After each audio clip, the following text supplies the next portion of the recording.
जब देवताओं का अहंकार आकाश को छू रहा था और असुरों को केवल अंधकार का प्रतीक माना जाता था, उसी युग में एक ऐसा महापुरुष था जो तलवार नहीं, ज्ञान से युद्ध जीतता था।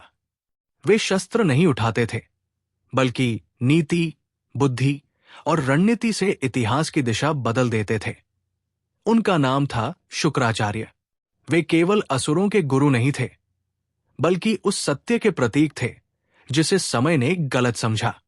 जहां शक्ति असफल होती थी, वहां उनकी वाणी साम्राज्य खड़े कर देती थी, और जहां मृत्यु अंतिम सत्य मानी जाती थी, वहां उनकी संजीवनी विद्या जीवन लौटा लाती थी।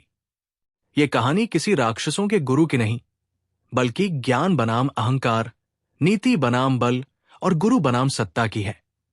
एक ऐसी विरासत जो आज भी जीवन, नेतृत्व और संघर्ष में रास्ता दिखाती है। तो चलते अब पहले कदम की ओर, ज्ञान और नीति के महान आचार्य शुक्राचार्य।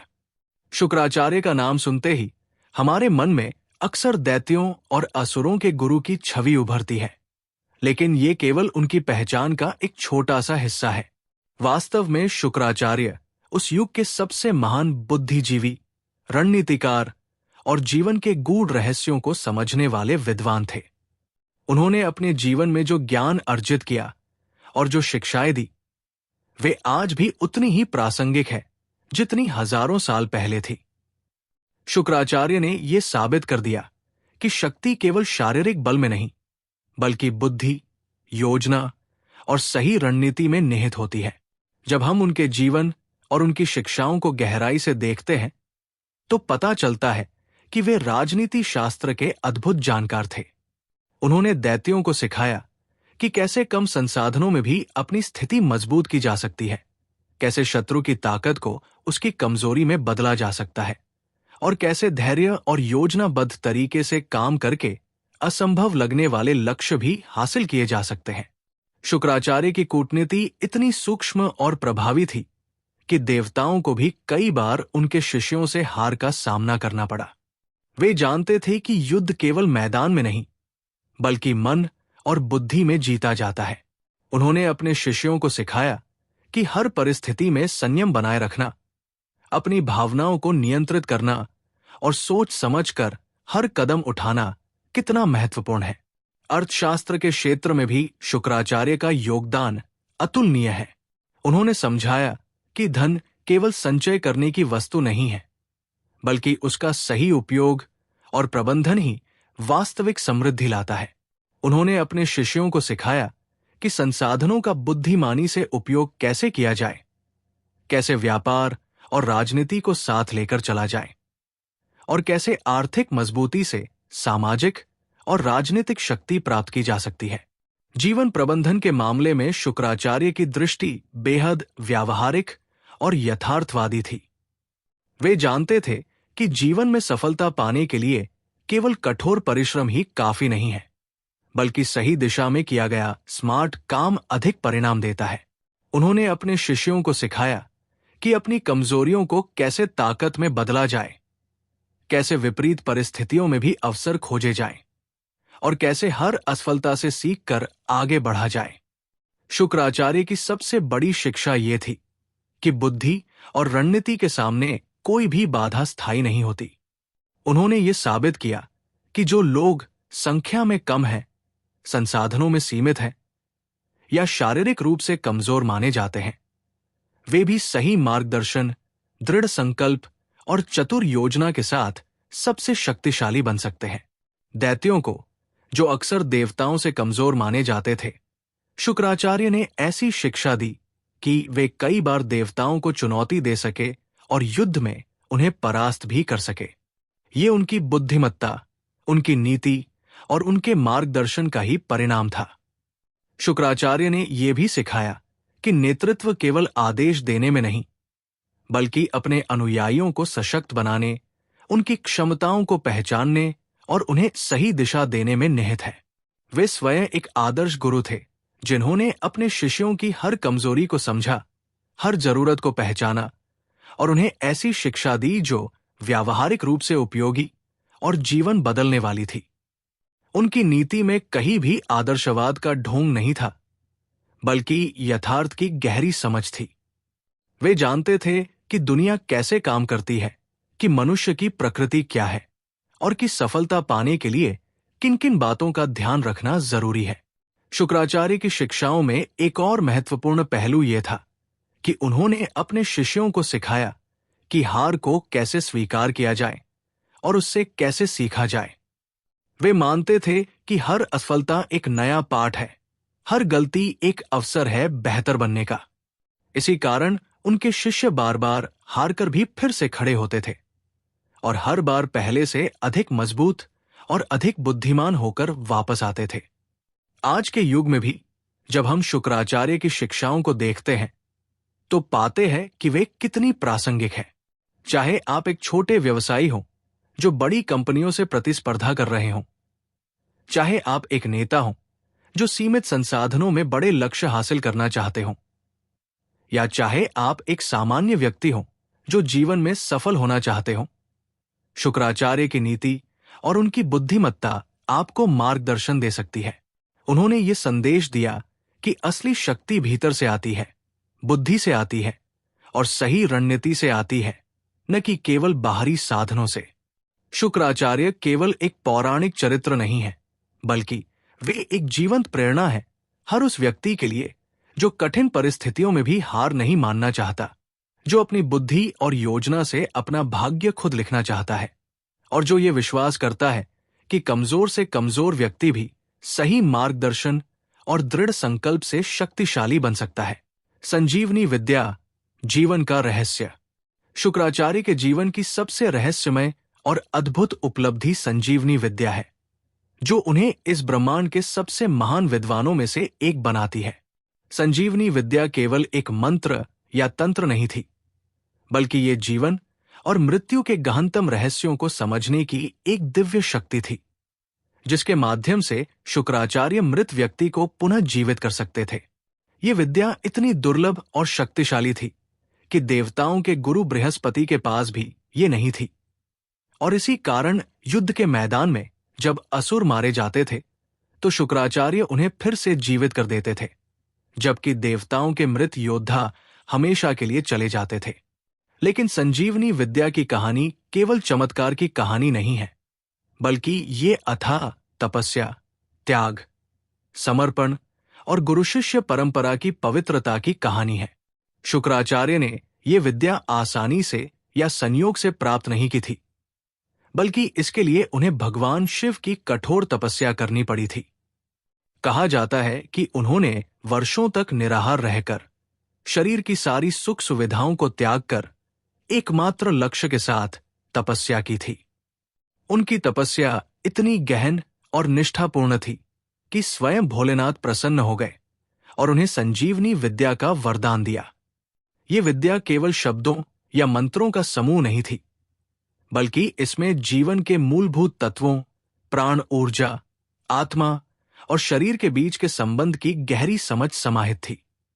शुक्राचार्य जानते थे कि मृत्यु क्या है, जीवन का सार क्या है और कैसे प्राण ऊर्जा को वापस शरीर में प्रवाहित किया जा सकता है। ये ज्ञान उन्हें केवल तपस्या से ही नहीं, बल्कि जीवन के प्रति उनकी गहरी समझ, करुणा और दायित्व की भावना से मिला था। संजीवनी विद्या का उपयोग करते समय शुक्राचार्य केवल शक्ति का प्रदर्शन नहीं करते थे, बल्कि वे अपने शिष्यों के प्रति अपनी जिम्मेदारी को निभाते थे। उनके लिए हर असुर योद्धा केवल एक सैनिक नहीं था, बल्कि उनका शिष्य था। उनका संरक्षण उनका कर्तव्य था। यह दर्शाता है कि एक गुरु अपने शिष्य के प्रति कितना समर्पित होता है, कैसे वह अपने शिष्यों की रक्षा के लिए अपनी हर शक्ति का उपयोग करता है।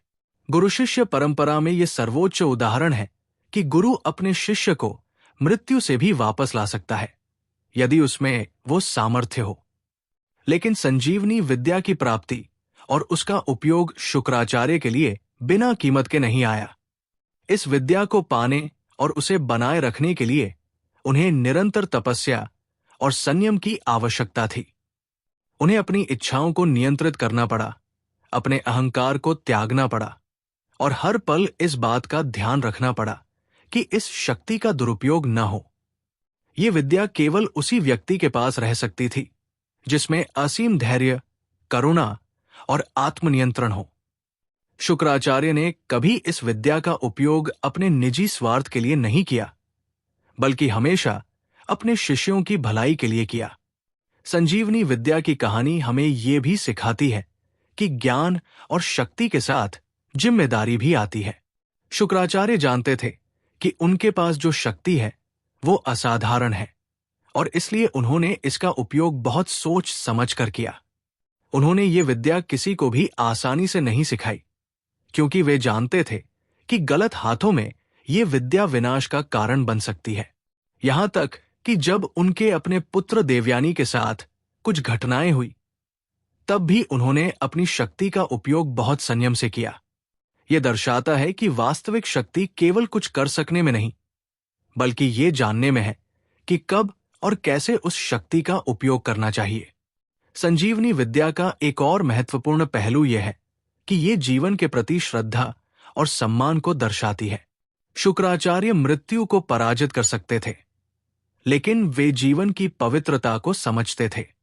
वे जानते थे कि हर जीवन अनमोल है, हर प्राण महत्वपूर्ण है, और इसलिए उन्होंने अपने शिष्यों को बचाने के लिए इस विद्या का उपयोग किया। ये उनकी करुणा, उनका प्रेम और उनकी मानवीयता को दर्शाता है।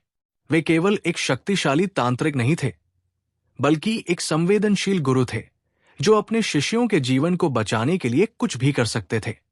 गुरु शिष्य परंपरा में संजीवनी विद्या का प्रसंग ये भी बताता है कि गुरु और शिष्य के बीच का रिश्ता केवल ज्ञान देने और लेने का नहीं होता, बल्कि ये एक गहरा भावनात्मक और आध्यात्मिक बंधन होता है। गुरु अपने शिष्य की रक्षा करता है, उसे मार्गदर्शन देता है और जरूरत पड़ने पर अपनी सारी शक्तियों का उपयोग करता है। इसी तरह शिष्य का कर्तव्य होता है कि वह अपने गुरु का सम्मान करे, उनकी शिक्षाओं का पालन करे और उनके द्वारा दिए गए ज्ञान का सदुपयोग करे।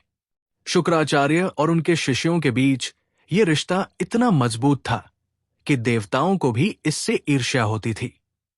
संजीवनी विद्या की कहानी में एक और रोचक पहलू यह है कि इसने देवताओं को चिंतित कर दिया था।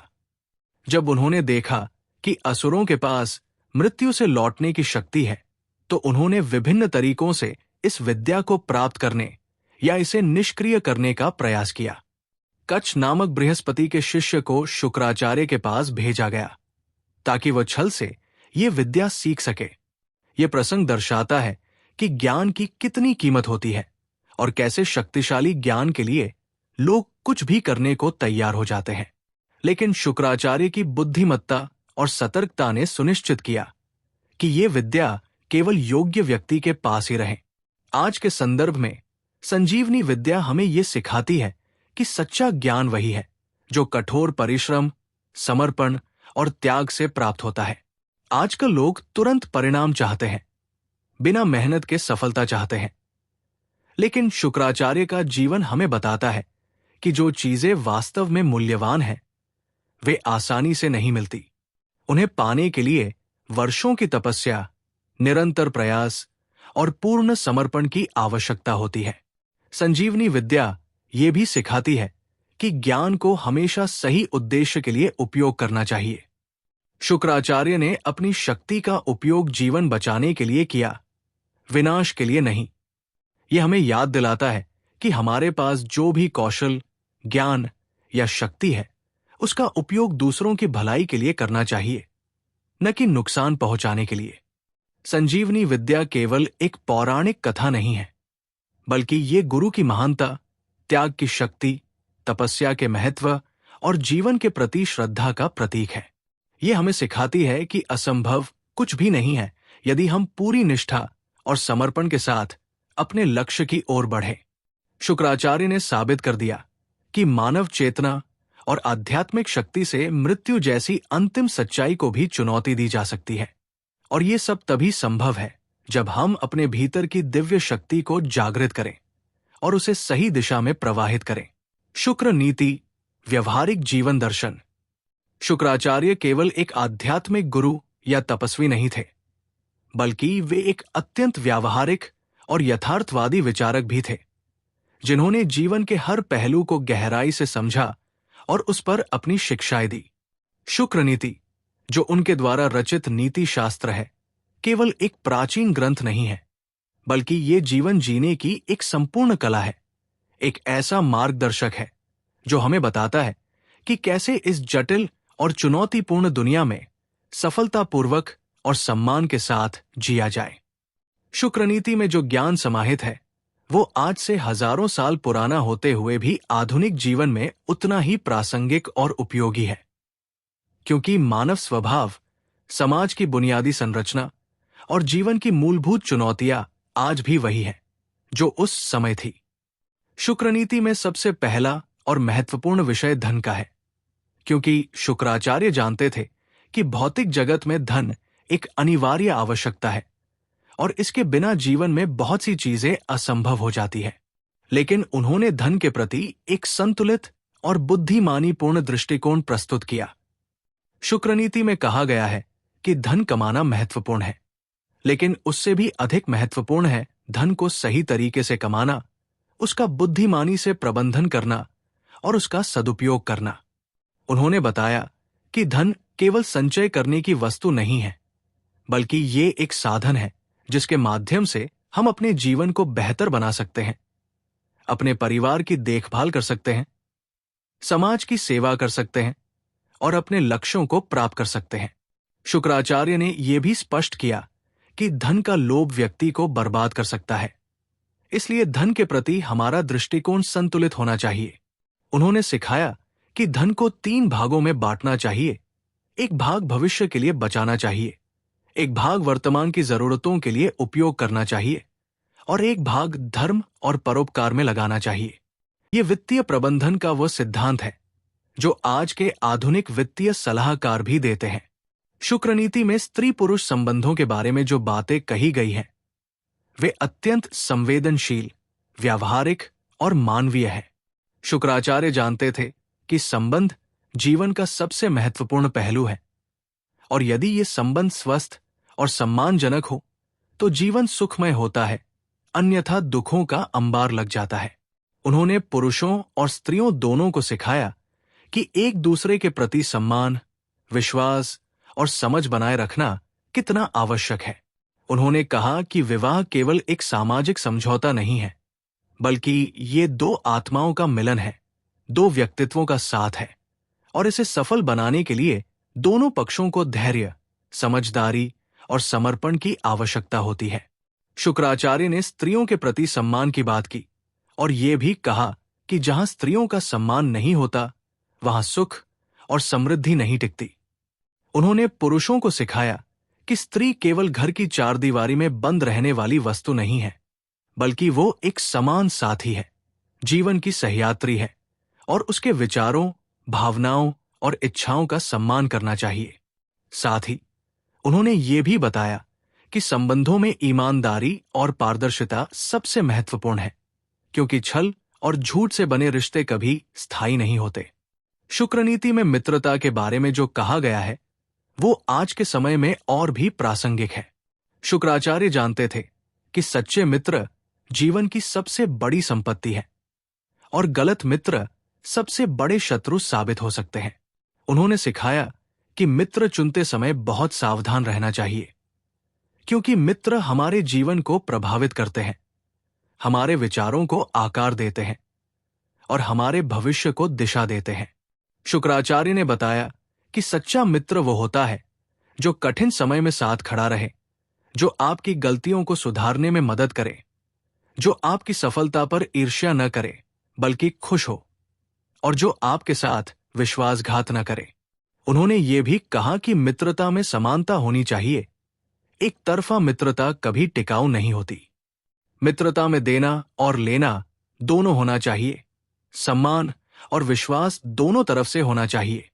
शुक्राचार्य ने यह भी चेतावनी दी कि जो व्यक्ति केवल स्वार्थ के लिए आपके पास आता है, वो मित्र नहीं बल्कि अवसरवादी है और ऐसे लोगों से दूर रहना ही बुद्धिमानी है। शुक्र नीति में शत्रु से निपटने के जो तरीके बताए गए हैं, वे अत्यंत चतुर और व्यावहारिक हैं। शुक्राचार्य जानते थे कि जीवन में शत्रु होना स्वाभाविक है और ये जरूरी नहीं कि हर शत्रु को प्रत्यक्ष युद्ध से ही हराया जाए। उन्होंने कहा कि शत्रु से निपटने के लिए सबसे पहले उसे समझना आवश्यक है, उसकी ताकत क्या है, उसकी कमजोरियां क्या है, उसके इरादे क्या है और वो किस तरह की रणनीति अपना सकता है। शुक्राचार्य ने सिखाया कि कभी कभी शत्रु को मित्र बना लेना सबसे अच्छी रणनीति होती है, कभी कभी उसे अनदेखा कर देना बुद्धिमानी होती है और कभी कभी उसे उसकी ही चालों में फंसा देना उचित होता है। उन्होंने ये भी कहा कि शत्रु को कभी कमजोर नहीं समझना चाहिए, क्योंकि कमजोर दिखने वाला शत्रु भी कभी कभी बहुत खतरनाक साबित होता है। साथ ही उन्होंने ये भी बताया कि यदि शत्रु शक्तिशाली है तो उससे सीधे टकराव से बचना चाहिए और रणनीतिक तरीके से काम करना चाहिए। शुक्राचार्य की ये शिक्षा आज के कॉरपोरेट जगत और राजनीति में बेहद उपयोगी है, जहां प्रतिस्पर्धा कठिन है और हर कदम सोच समझकर उठाना पड़ता है। शासन व्यवस्था के बारे में शुक्र नीति में जो विचार दिए गए हैं वे आज के नेताओं और प्रबंधकों के लिए स्वर्णिम सिद्धांत है। शुक्राचार्य ने सिखाया कि एक अच्छे शासक या नेता में कौन से गुण होने चाहिए: न्याय, धैर्य, दूरदर्शिता, साहस और अपने लोगों के प्रति जिम्मेदारी की भावना। उन्होंने कहा कि शासन केवल आदेश देने का नाम नहीं है, बल्कि ये अपने लोगों की देखभाल करना, उनकी समस्याओं को समझना और उनके कल्याण के लिए काम करना है। शुक्राचार्य ने यह भी बताया कि एक नेता को अपने सलाहकारों को बुद्धिमानी से चुनना चाहिए, क्योंकि गलत सलाहकार पूरे राज्य को बर्बाद कर सकते हैं। उन्होंने सिखाया कि नेता को हमेशा अपनी आंखें और कान खुले रखने चाहिए, जनता की नब्ज को समझना चाहिए और उनकी जरूरतों के अनुसार निर्णय लेने चाहिए। शुक्राचार्य ने यह भी कहा कि शासन में पारदर्शिता होनी चाहिए, भ्रष्टाचार को बर्दाश्त नहीं करना चाहिए और न्याय सबके लिए समान होना चाहिए, चाहे वो अमीर हो या गरीब। ये सिद्धांत आज के लोकतांत्रिक शासन व्यवस्था की नींव है। शुक्रनीति की सबसे बड़ी खासियत यह है कि ये केवल सिद्धांत नहीं देती, बल्कि व्यावहारिक समाधान देती है। शुक्राचार्य ने यह नहीं कहा कि आदर्श जीवन कैसा होना चाहिए, बल्कि उन्होंने ये बताया कि वास्तविक जीवन में जहां चुनौतियां हैं, प्रलोभन है, कठिनाइयां हैं, वहां कैसे सफल और संतुष्ट रहा जाए। उन्होंने ये माना कि मनुष्य पूर्ण नहीं है, उसमें कमजोरियां हैं, लेकिन इन कमजोरियों को पहचानकर और उन पर काम करके व्यक्ति बेहतर बन सकता है। शुक्रनीति में कहीं भी अव्यावहारिक आदर्शवाद नहीं है, बल्कि हर बात जमीनी हकीकत से जुड़ी हुई है। आज के आधुनिक जीवन में जहां हर दिन नई चुनौतियां आती हैं, जहां प्रतिस्पर्धा कठिन है, जहां रिश्ते जटिल हो गए हैं और जहां सफलता की परिभाषा बदल गई है, शुक्रनीति आज भी उतनी ही प्रासंगिक है। चाहे आप एक व्यवसायी हो जो बाजार में टिके रहने की कोशिश कर रहे हो, चाहे आप एक कर्मचारी हो जो अपने करियर को आगे बढ़ाना चाहते हो, चाहे आप एक नेता हो जो अपनी टीम को प्रेरित करना चाहते हो, या चाहे आप एक सामान्य व्यक्ति हो जो खुश और संतुलित जीवन जीना चाहते हो, शुक्रनीति में आपके लिए मार्गदर्शन है। ये नीति हमें सिखाती है कि कैसे बुद्धिमानी से सोचें, कैसे रणनीतिक तरीके से काम करें, कैसे रिश्तों को संभालें, कैसे पैसे का प्रबंधन करें और कैसे मुश्किल परिस्थितियों में भी अपना संतुलन बनाए रखें। शुक्रनीति केवल एक प्राचीन ग्रंथ नहीं है, बल्कि ये एक जीवंत दर्शन है जो हर युग में, हर परिस्थिति में और हर व्यक्ति के लिए उपयोगी है, क्योंकि इसकी बुनियाद मानव स्वभाव की गहरी समझ और जीवन के यथार्थ पर आधारित है। और अब जब आपने शुक्राचार्य के इस दिव्य ज्ञान को सुना है, तो एक पल रुककर सोचिए, क्या आज के जीवन में भी हमें ऐसी ही नीति, बुद्धि और धैर्य की जरूरत नहीं है? अगर यह कथा आपको भीतर तक छू गई हो, तो इसे लाइक करके अपना समर्थन दिखाइए, शेयर कीजिए, ताकि ये ज्ञान औरों तक भी पहुंचे, और नीचे कमेंट में बताइए कि आपको शुक्राचार्य की कौन सी सीख सबसे अधिक प्रेरित करती है। ऐसे ही गूढ़, आध्यात्मिक और रहस्यमयी ज्ञान के लिए हमारे चैनल डिवाइन टाइम को अभी सब्सक्राइब कीजिए, क्योंकि सही समय पर मिला सही ज्ञान ही जीवन को बदलता है। धन्यवाद।